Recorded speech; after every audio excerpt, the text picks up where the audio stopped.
Yes friends, welcome સાથીઓ. આજના આ સેશનની અંદર આપણે દુનિયાની સૌથી વધારે જે પ્રચલિત અને આધુનિક સભ્યતા જેને આપણે કહીએ છીએ સિંધુ સભ્યતા, ઇન્ડસ વેલી સિવિલાઇઝેશન, એના એક સામાન્ય લક્ષણ ઉપર આપણે ચર્ચા કરવાની, જેથી કરીને આખી સિંધુ સભ્યતા જે છે એને લગતો આપણો દ્રષ્ટિકોણ જે છે એ બહુ સ્પષ્ટ થાય અને રેફરન્સ બુક વાંચતી વખતે એની અંદર લખેલા શબ્દો, લખેલી વાતો જે છે એને આપણે બહુ સરળતાથી સમજી શકીએ. એ હેતુથી આપણે સૌથી પહેલા આજે સિંધુ સભ્યતાના સામાન્ય લક્ષણ ઉપર પ્રકાશ પાડશે. ઘણા બધાના લક્ષણો છે. આપણે પરીક્ષાલક્ષી વાત અને ઠોસ જ્યાં પુરાવા આપણને મળ્યા છે એને સેન્ટરમાં રાખીને જો વાત કરીએ, સૌથી પહેલું કહેશું આપણે એ આધુનિક સભ્યતા. આધુનિક સભ્યતાની અંદર પણ તમે એને અત્ય આધુનિક સભ્યતા કહી શકો. હવે સવાલ એ થાય કે સભ્યતા જ કોને કહેશું? સભ્યતા શબ્દનો અર્થ શું છે? જ્યારે કોઈ સમાજને લગતી ભૌતિક ચીજ વસ્તુનું અધ્યયન કરવામાં આવે, ફિઝિકલ ફોર્મમાં જે ચીજ વસ્તુઓ હોય, જેમ કે એના વસ્ત્રો, એના ઉપયોગના માટીના વાસણો, એના નગરો, એના ખાનપાન, એના પહેરવેશ, એના ઘરેણા, આ બધી જ વસ્તુને આપણે જે તે સમુદાયની સભ્યતાની ઓળખ કહેશું. તો સિંધુની અંદર લોકો જે છે એક અતિ આધુનિક જીવન જીવી ગયા. એ સમયગાળા દરમિયાન, હાલાકી આપણને કોઈ ચોક્કસ સમયગાળાનો અહીંથી પ્રૂફ મળ્યો નથી, પણ આપણે એવું કહી શકીએ 5000 વર્ષ કે તેથી જૂની સભ્યતા હતી. પણ આ નગરીય સભ્યતા હતી. નગરીય મતલબ મોટા શહેરો આની અંદર હતા. મોહેંજો-દડો, હડપ્પા, કાલીબંગન, રાખીગઢી, બનવાલી, લોથલ, ધોળાવીરા, કુલ મિલાઈને દક્ષિણ એશિયાના 3 દેશોની અંદર, અફઘાનિસ્તાન, પાકિસ્તાન અને ભારત, આ ત્રણેય દેશની અંદર આપણને જ્યાં જ્યાં સિંધુ અને એની સહાયક નદીઓ આપણને જોવા મળે એની આજુબાજુમાં આપણને આવી નગરીય સંરચના જોવા મળે. અને આથી 5000 વર્ષ પહેલા એમણે મોટા ભવનો, બહુમાળી બાંધકામ, સાથોસાથ મોટા રસ્તા, નગર, ગટર વ્યવસ્થા ઉપર કામ કર્યું. આંતરરાષ્ટ્રીય વેપાર આપણને લોથલથી મેસોપોટેમિયા સુધી થયેલો છે. આ બધી વસ્તુના સાક્ષ્ય ઉપરથી આપણે કહી શકીએ કે કન્ફર્મ આ સભ્યતા જે છે એક અત્ય આધુનિક સભ્યતા હોઈ શકે. પરંતુ આટલી આધુનિક સભ્યતા, આટલા મોટા નગર હોવા છતાં પણ એમની જે અર્થવ્યવસ્થા હતી એની અંદર એમણે પ્રાથમિકતા આપી હતી ખેતી, હસ્તકલા અને હુનરકલા. સામાન્ય રીતે આપણે જોઈએ છીએ કે આપણે બધા શહેરી સભ્યતા તરફ વળતા ગયા, તો હવે ખેતી અને પશુપાલનને આપણે ગૌણ માનીએ. પણ સિંધુ સભ્યતા જે છે એ આપણને થોડી અલગ તરી આવતી જોવા મળી. કેમ? ડિફરન્ટ કેવો જોવા મળ્યો? શહેરી પુરાવાની સાથે આપણને ખેતી અને પશુપાલનની પ્રાથમિકતા જોવા મળી. અને આ વાતને આપણે શેના ઉપરથી કહી શકીએ? તો આજથી 5000 વર્ષ પહેલા આપણને કપાસની ખેતી, ઘઉંની ખેતી, ઇવન ખેડેલા ખેતરના નમૂના જે છે, આ બધા સાક્ષ્યો આપણને એ તરફ લઈ જાય છે કે લોકોની પહેલી રુચિ જે છે એ એગ્રીકલ્ચર, ખેતી ઉપરની હશે.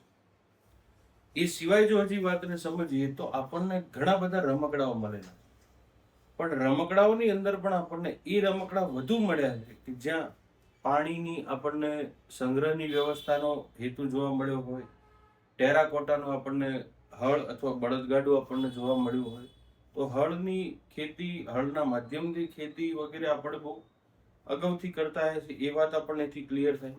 એ સિવાય વાત કરીએ આપણે તો કહેશું આપણે કલા અને ફેશનથી આ સભ્યતા સંપન્ન હતી. રસાયણ વિદ્યા આપણને જોવા મળી છે. મૂર્તિ કલાના આપણને અહીંથી સાક્ષ્ય મળતા જોવા મળેલા છે. માટીના વાસણો અહીંથી બનેલા જોવા મળે અને માટીના વાસણો પણ આપણને ચિત્રિત જોવા મળે. મતલબ એની અંદર કોઈ પેન્ટિંગ કરેલું છે. વનસ્પતિનો છોડ, નાગ, ફૂલ, માછલી, આવા બધા પ્રતીકો આપણને ચિત્રો જોવા મળે. તો આપણે કહી શકીએ કે કન્ફર્મ એ લોકો મૂર્તિ વિદ્યાથી પરિચિત, મતલબ મૂર્તિ બનાવવાથી પરિચિત હશે, માટીના વાસણો બનાવતા હશે, રસાયણ વિદ્યા જાણતા હોય તો અને તો જ તે તાંબા અને કાંસાની આપણને પ્રતિમા મળે. આપણને મોહેંજો-દડોમાંથી 4 ઇંચની નાની એક ઢીંગલી, જેને નૃત્યાંગના અથવા તો ડાન્સિંગ ગર્લ કહેવામાં આવે છે, આનો પુરાવો મળે.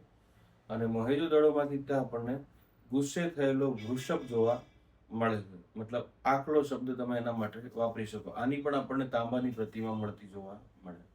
સો આપણે એવું કહી શકીએ કે એ સમયના લોકો જે છે એ આવી તાંબાને ગાળવાની પદ્ધતિ હોય, મીણનો ઉપયોગ કરવો હોય, અથવા તો એ સિવાય આપણે કહેશું ગણિત, રસાયણ વિજ્ઞાન, રંગોનું મિશ્રણ કરવું, આ બધી વસ્તુથી એ લોકો એકદમ પરિચિત હતા. એમના માટે કોઈ વસ્તુ નવી ન હતી.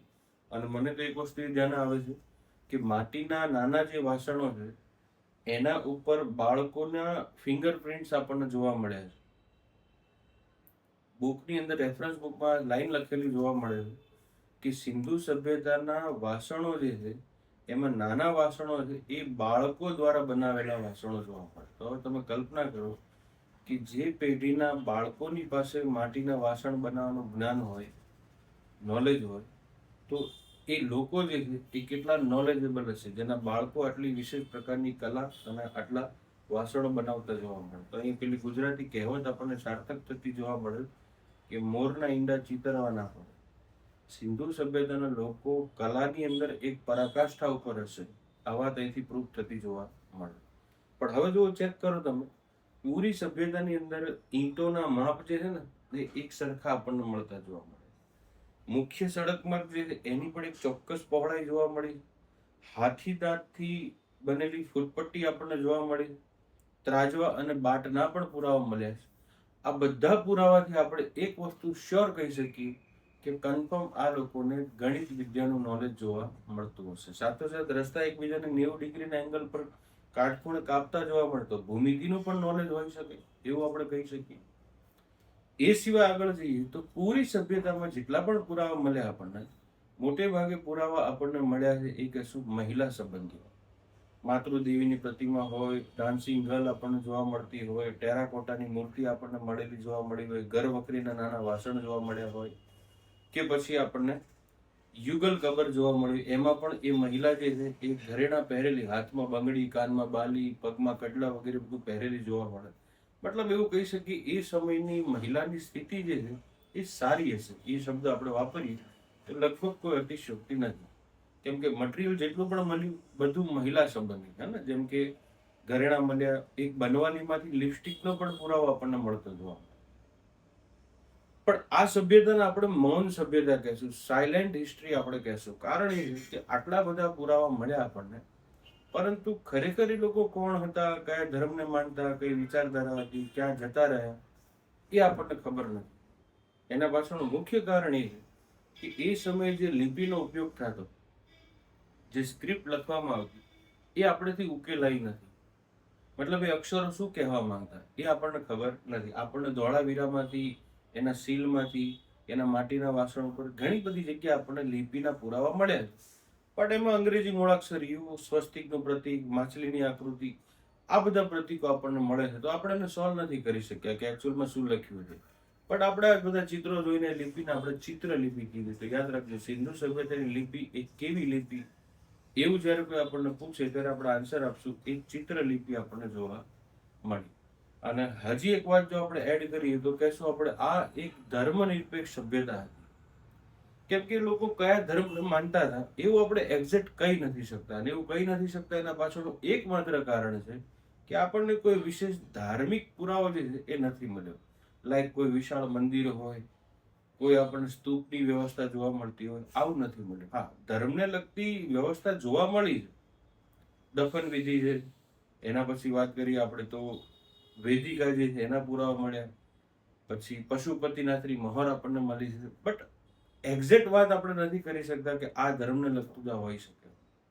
તો આમ કુલ મિલાઈને જ્યારે આપણે એક રિવિઝનનો કન્સેપ્ટ જો ફોલો કરીએ તો સિંધુ સભ્યતા એક ધર્મનિરપેક્ષ સભ્યતા હતી. સિંધુ સભ્યતામાં ચિત્રલિપિનો ઉપયોગ થતો હતો. સિંધુ સભ્યતા એક માતૃપ્રધાન સભ્યતા હતી. વિદ્યાની બાબતે સિંધુ સભ્યતા નૃત્ય વિદ્યા, રસાયણ વિદ્યા, એ સિવાય કહેશું ગણિત અને ભૂમિતિ જે એનાથી પરિચિત હતી. પૂરી સભ્યતાને જોતા આપણને હસ્તકલા, હુનરકલા અને એ સિવાય આપણને ખેતી અને પશુપાલનની પ્રાથમિકતા જોવા મળી. એક વ્યાપારી સભ્યતા હોય એવું આપણને લાગી રહ્યું. પુરાવા ઘણા બધા મળ્યા, પણ આપણને હજી સુધી ક્યાંયથી ઠોસ રીતે લોખંડનો પુરાવો નથી મળ્યો. એટલે આપણે સિંધુ સભ્યતાને તાંબા અને કાંસાની સભ્યતા કહીએ.